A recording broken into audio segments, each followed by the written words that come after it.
की मुलाकात हुई, लंच ममता बनर्जी के साथ, डिनर अखिलेश यादव के साथ हो रहा है। राजनीतिक रूप से क्या सहमति बनी है और क्या अखिलेश यादव नीतीश कुमार को सपोर्ट करने के लिए तैयार हैं? इनकी सहमति की क्या खबरें हैं आपके पास? देखिए, नीतीश कुमार तो इतनी बार गठबंधन और सहयोगियों को बदलते रहे हैं कि जब तक चुनाव ना हो जाए तब तक कौन सा गठबंधन में वो रहेंगे, इस पर थोड़ी शंका रहती है लोगों को। डाउन कर। लेकिन ये जरूर है कि उत्तर प्रदेश में वो अखिलेश यादव से समर्थन लेने आए हैं और तीसरे मोर्चे की बात इस देश में आती है कि बीजेपी के खिलाफ एक मोर्चा बनाया जाए। बीजेपी ने जब 2014 में अभियान शुरू किया था चुनाव का, तब कहा था कांग्रेस मुक्त भारत हम चाहते हैं और हम लोग उस दिशा में काम करेंगे और सरकार बनाएंगे। लेकिन कांग्रेस मुक्त भारत तो काफ़ी कुछ हासिल कर लिया उसने, लेकिन विपक्ष मुक्त भारत उसके लिए अभी भी चुनौती है। और उसमें अगर आप देखिए तो बिहार, बंगाल, उड़ीसा, यह सब बीजेपी की सरकारें नहीं आ पाई हैं। और उसमें एक बड़े नेता के तौर पर नीतीश कुमार माने जाते हैं। ममता को लोग पहले से मानते हो, मोदी सरकार से टक्कर ले रही हैं। उत्तर प्रदेश में अखिलेश यादव विधानसभा में तो नेता विपक्ष है, बड़ी पार्टी है, लेकिन लोकसभा का प्रदर्शन अब आना बाकी है और उसमें देखना होगा, क्योंकि 2 उपचुनाव हुए, उसमें लोकसभा में दोनों में बीजेपी जीती है उत्तर प्रदेश में।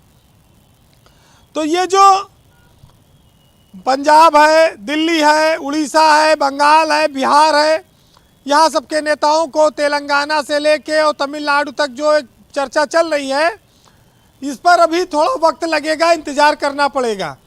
लेकिन उत्तर प्रदेश में आज नीतीश कुमार आए हैं, उनका ना तो यहाँ पर कोई वोट है ना कोई जनाधार है। अब वो सिर्फ इस भरोसे पर हैं कि उत्तर प्रदेश की सबसे बड़ी विपक्ष की पार्टी को अपने साथ रखा जाए और उसमें अखिलेश यादव का साथ उनको मिल रहा है। बस इतना ही मामला है। राष्ट्रीय स्तर पर अखिलेश यादव भी उनका एक चेहरा उनकी इस गठबंधन में रहें। दूसरी बात ये आती है ब्रजेश जी कि महाराष्ट्र, बिहार, बंगाल और उत्तर प्रदेश, ये 4 बड़े राज्य हैं देश के, जिनके ताकत के बिना केंद्र में कोई बहुमत की सरकार नहीं बना सकता। और लोग ये जानते हैं कि जब चुनाव करीब आएगा तो इन 4 राज्यों में ईडी और सीबीआई को बहुत ओवर टाइम भी करना है। अभी 1 साल का लगभग टाइम बचा है समय। तो नेताओं को इतना आसानी से चुनाव प्रचार में वो चले जाएंगे, गठबंधन बना लेंगे, इस पर वो एकदम मुतमईन ना रहें, क्योंकि अभी बड़ा काम होना बाकी है।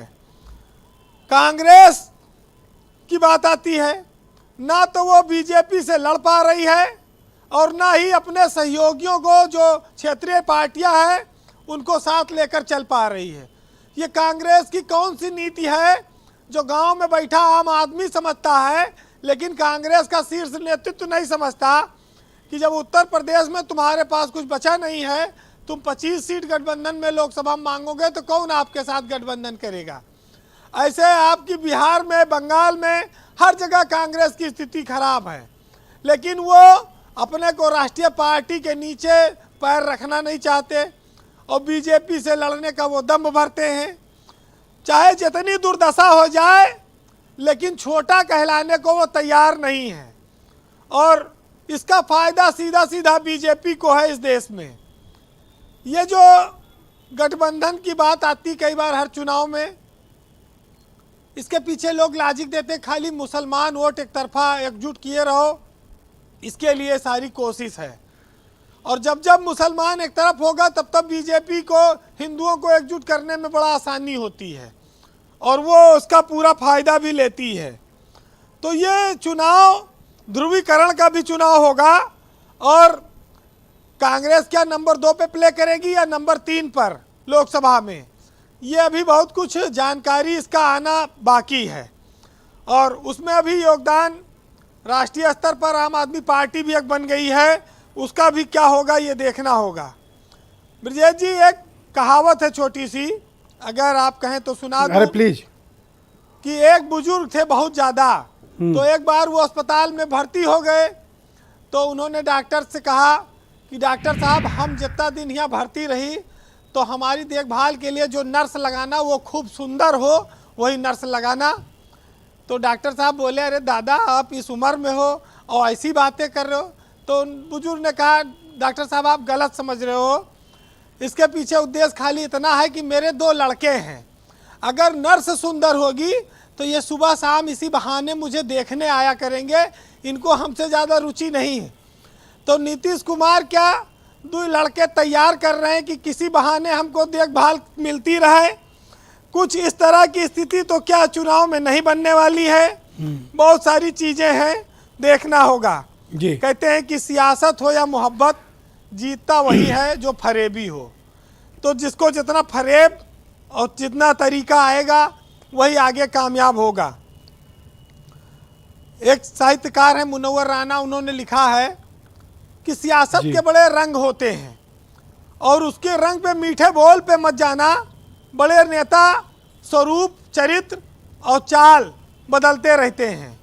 तो उनके लिए कहा है कि उन घरों में जहाँ मिट्टी के घड़े रहते हैं, कद में छोटे हों पर लोग बड़े रहते हैं। और जाकर किसी दरवेश की अजमत को देखो, ताज पहने हुए लोग पैरों में पड़े रहते हैं। और मैंने फल देख के इंसान को पहचाना है, जो बहुत मीठे हों अंदर से सड़े रहते हैं। बहुत शुक्रिया वीरेंद्र जी, आपने बहुत सही संकेत दे दिया है और स्थितियां भी स्पष्ट की है। बहनों भाइयों,